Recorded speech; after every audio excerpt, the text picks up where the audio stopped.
down with iPhones. Okay, I just want to start off by saying thank you all for listening to me, and I have my boss here, my coworkers here, my work family, my family here, my church family, and I want to say thank you God for everything He's done for me and giving me wisdom to be up here and giving me, I don't know everything about the Bible yet, but I'm getting there. So. But yeah. But I just want to thank God for, because it's not easy to stand up here, to be honest. But I mean, I know it's with me, so I just want to thank God for putting it on my heart to come up here and do this. And I encourage y'all to, we're not bringing it, but I'm gonna encourage y'all to, if God puts something on your heart, to do it, because it's very important you do that. Because have y'all, I know y'all heard of goodness of God and running after me, God is running after me. Well, if you think He's running after me now, do what I'm doing, and you'll really feel it. You'll feel the Holy Spirit. And that's a good feeling. Like Greg said, it's like a kind of like a good high. Yeah. Good high. But I didn't say that. no. And I'm going to teach you about kind of like what a little bit about what Brother Bruce was talking about.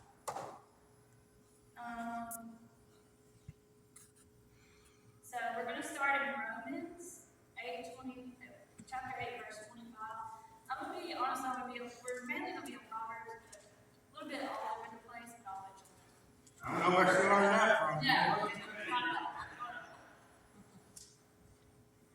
So, what I'm first going to talk about is our calling, which is kind of what Brother Bruce was talking about too. As I've grown closer and closer to God, I've always wondered, what is my calling? And I'm sure you all know what the calling is. What you can do for God's kingdom, what God puts on your heart to do for heaven, for His kingdom. And I asked Him to show me the signs. I'd get so frustrated because I'd be like, what is it? What do you want me to do? And I would think this is it, and that's it. And I'd get so anxious, and I'd be like, God, just show me what it is. But in the Bible it says God is patient, God is love. And it's, of course, you've always heard it's on His time, not ours. Romans 8:25 says, but if we hope for what we do not yet have, we wait for it patiently. We have to put all our trust in the Lord and be patient, because there's no rush in God. Like I said, we're going to be all over the place. Now we're in Psalms 37, verse 7. Be still before the Lord and wait patiently for Him.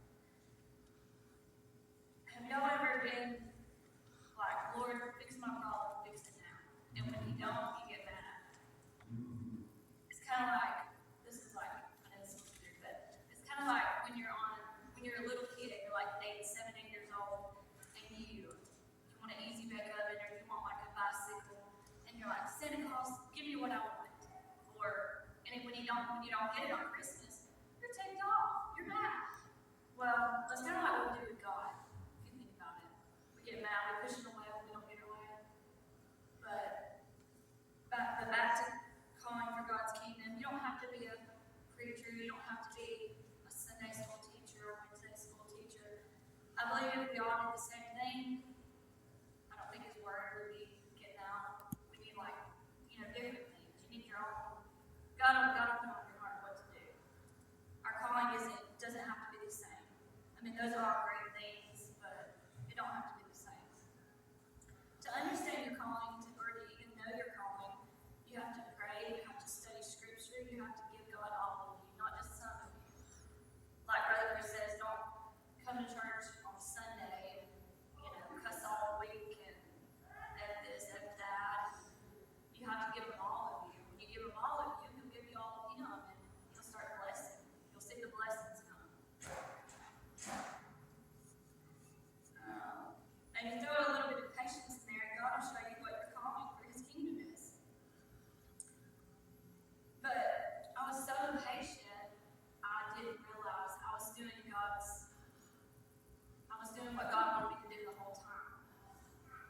which is spreading his word. I always talk about spreading the word.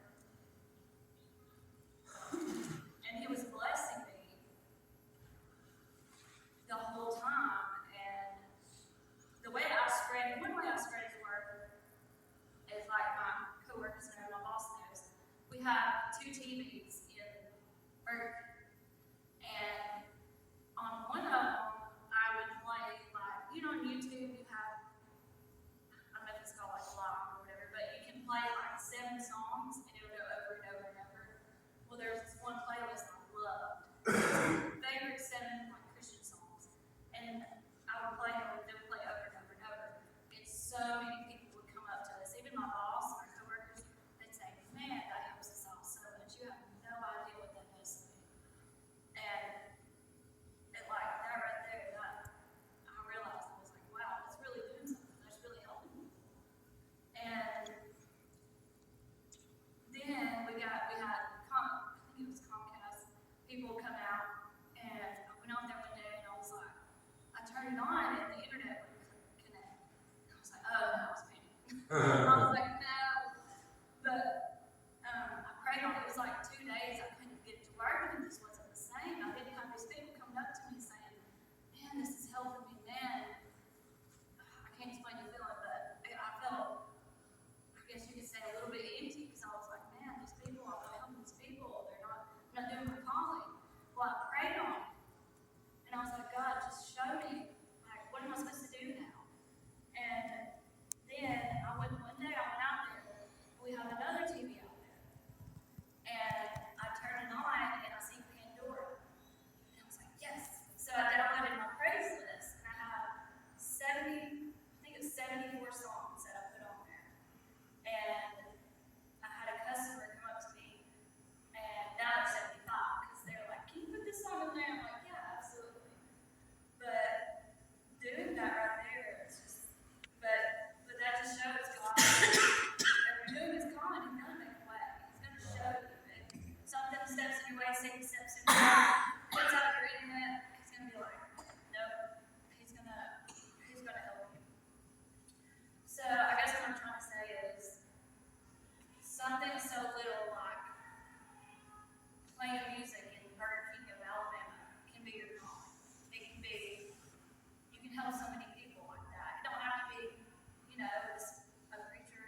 Hang on. Verily, verily, I say unto you, he that believeth in me, the works that I do shall he do also. And greater works than these shall he do, because I go unto my Father. So it is up to us to do his works, to bring in his people, to spread his word. There's one of my coworkers came in one day and said that she was on her way to work, and this lady, she had a backpack on. She was, y'all know where Food Land is? Well, that overpass right next to Food Land, she was like about to stand on it to jump. And the cops, luckily there was a cop that just so happened to be right there. And she seen all this as she was passing through. But that just shows God put that cop right there at the right time, the exact right time that she needed it. But I pray she uses this second chance and she draws near to God. Because we don't know what she's going through. But that's the last thing the enemy wants for you to do. He wants to get in your ear, just like he did with Cain, just like he did with Adam and Eve, just like he did with Jesus. But in Luke 4, it talks about how when Jesus was on his 40-day fast, the devil tried to tempt him. Sorry.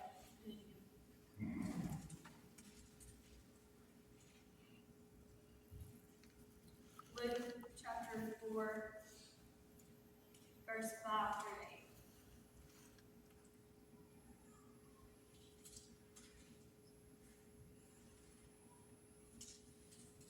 So he took him up and showed him all the kingdoms of the world.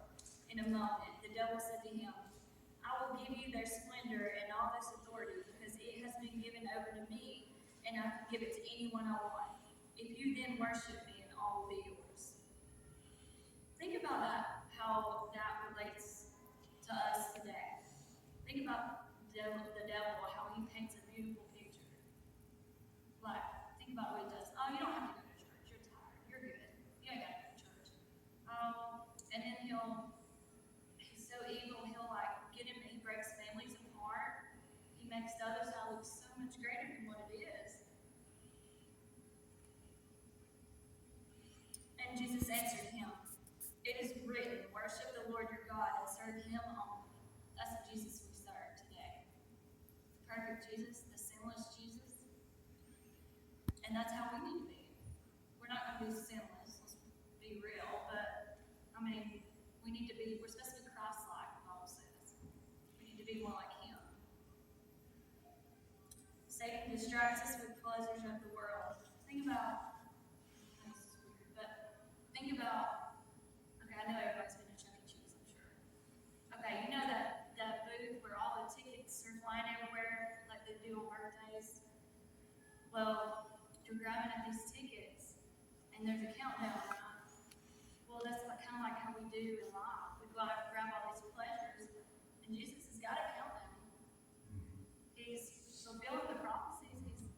That's the countdown. But we grab all these pleasures. We're not looking at that. But it's up to us to change it.